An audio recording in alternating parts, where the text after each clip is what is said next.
Hey guys, what's up? It's Samantha, and today I'm going to be memory keeping the second week in February using this gorgeous Scribble Prince Co. kit. It's a reformat of one that she made 2 years ago.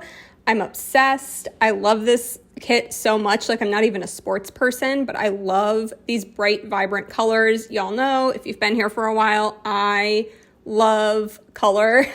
And I feel like the camera does not do this kit justice. The colors look a little washed out. I tried to kind of play with like the color editing of this to make it a little brighter, but you know, it in person, it is just so bright and colorful. I actually am using the exact same Simply Gilded washi and the exact same foil color holo from when I did this a couple years ago. I love this kit so much. So I also switched up what inserts I'm using. So I've been using the Aura Estelle A5 wide inserts, but I've been having issues with the like colorful rectangle at the top showing through lighter colored glitter headers, and I had to white them out for something. There was a video, I think a couple back, where I had to do that, and I decided to try out the print Prussian ones. The only thing that's a little difficult with these is getting the sidebar straight, though I did find that if you put like a little dot of undo on the side, you can see the line of the column behind it so that you can like line up your first thing straight. So I did that.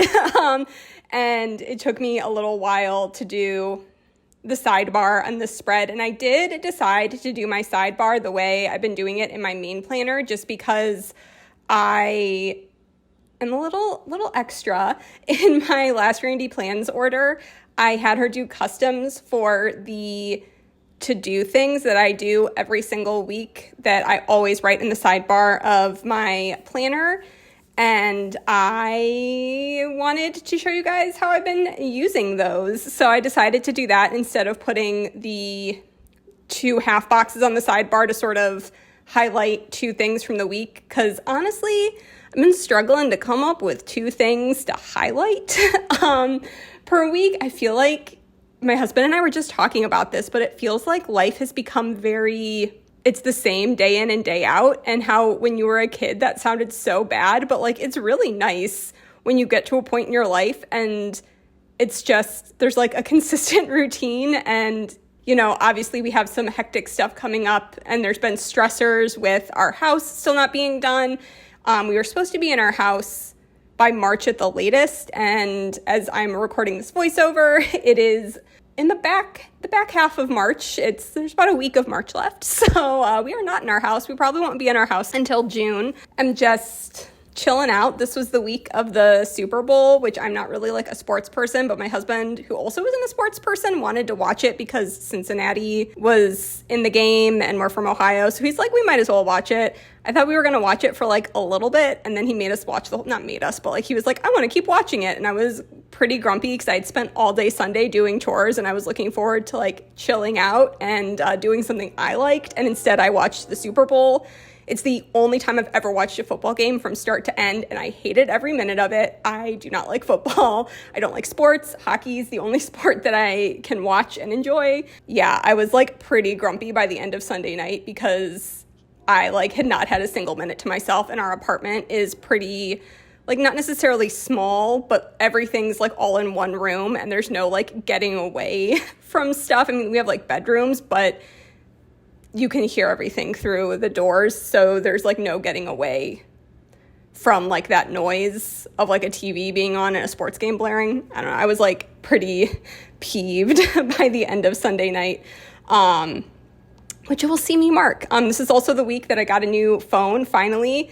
All of my tech has been failing all at once. If you have been around for the last few videos, then you know my computer is on the fritz. Actually, when I sat down to voice over this, it like force closed everything, and I was like, are you kidding me?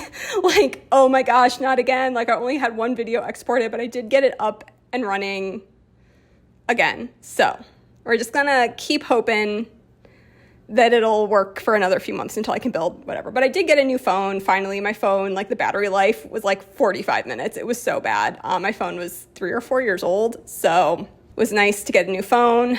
And yeah, so this week I read 4 books, but there honestly isn't much to talk about with any of them. 2 of them are books like 7 and 8, I think, or 8 and 9 in a series, so I can't really talk too much about them. One was a short story collection, and one was like a YA contemporary that I just didn't really like. And I feel like I was very negative a couple videos ago, and I don't really want to be negative right now.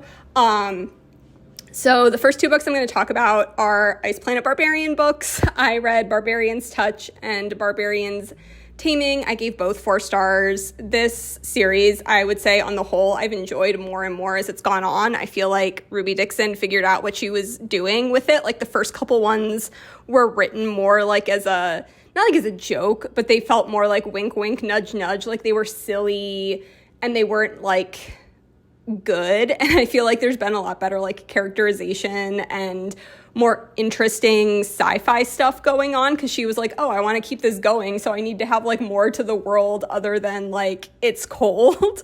And I've actually really enjoyed them. I think these are the 2 that follow like 2 new girls that are found in a different ship. Like the premise of the Ice Planet Barbarians books is that a ship crashes with a bunch of kidnapped like human women on it, and these like big blue aliens save them from dying.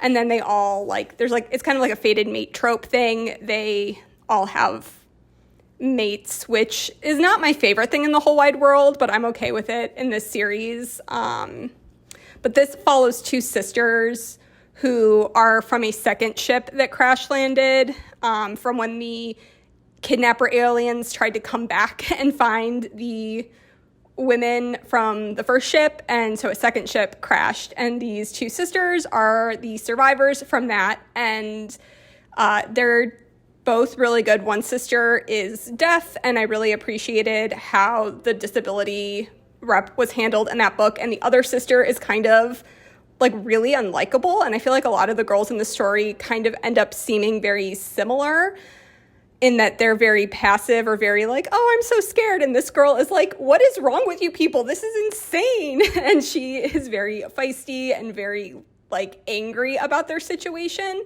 And I appreciated having a female main character in one of these books that was very different and very standout from sort of the like norm of the female main characters. And then the next book I read was sort of a upper middle grade into lower YA short story collection, and it was Beasts and Beauty by Soman Chainani, and I liked this. It's an illustrated fairy tale retelling collection, and I read a story every morning with my coffee for the first 2 weeks of February, and I really liked it. There were some, obviously, this happens with every short story collection. There were some that I was like, this is not, like, I don't get this. And then there were ones that I really, really loved.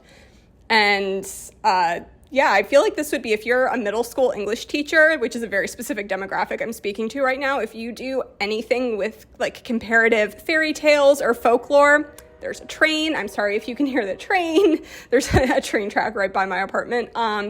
But this would be a really interesting thing to do in a classroom setting if you were comparing like fairy tales or retellings, doing something like that, a unit on that. This would be, I think, a really cool book to use for that. And then the last book I read that I just want to touch on real briefly was The Chosen One by Echo Brown. And this is sort of in spirit a sequel to Black Girl Unlimited, which I read 2020, and I really enjoyed that book. And this one, unfortunately, I did not enjoy really at all. I mean, I did the contemporary parts of it, I really liked, but the fantastical element that was added into this one just didn't really work for me. It felt really, the 2 parts of the book felt really disjointed, whereas in Black Girl Unlimited, it felt really integral to the plot. Like it was her response to trauma. Like the fantastical parts could be explained as her sort of dissociating from herself during moments of trauma. And I really liked how that was done. And in this book, it just was so bizarre, and like I felt like I was on a bad trip, and it just didn't work for me as a cohesive book. I really enjoyed the more contemporary memoir parts of it, did not like the fantastical elements. So unfortunately, I just gave it 2 stars. I would still really highly recommend checking out Echo Brown's first book because it's fantastic. It's one of the best, like, YA, it's like a memoir, but with like a fantasy element added to it, which is just, it was very different and unique and wonderful. So I would still highly recommend. So this is just about the finished spread, and I decided to do something a little different for filming the end of my Plan With Me's. I usually do the Viv Wiggle style at the end, but I've been having issues with the different studio lights I've been doing where the lights are reflecting off of the overlays so much that you can't see half the spread. So I thought I would do a little, close up, zoom in, take my camera off the tripod, show you guys a close up of the spread so you can actually see what I've written and all of that kind of fun stuff. I am just so obsessed with how the spread turned out. I love the colors. I love the foil. I love everything about it. And I really like how this close-up turned out. So let me know what you guys think about this style, like doing this kind of close-up at the end, if you like this or not. Or if you still want me to do this and like the wiggle, let me know. But yeah, this is the finished spread, guys. So I hope you enjoyed this video, and I will talk to you in my next one. Bye.